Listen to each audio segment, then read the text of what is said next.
Start the practice in triangle pose. Rotate the top hand and place it under your hips. Same movement with the base hand.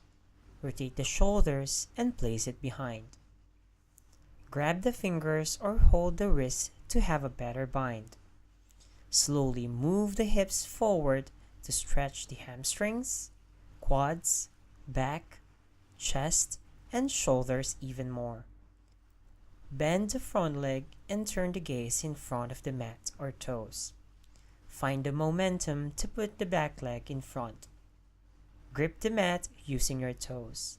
Slowly with control, raise the leg that you bind. Maintain the balance and weight to your based foot.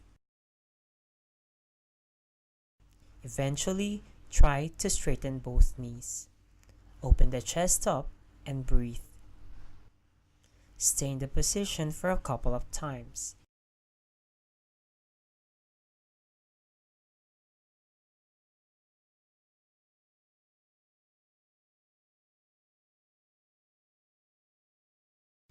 Slowly bend forward with control, land the foot, release the hands and relax in your favorite counter stretch.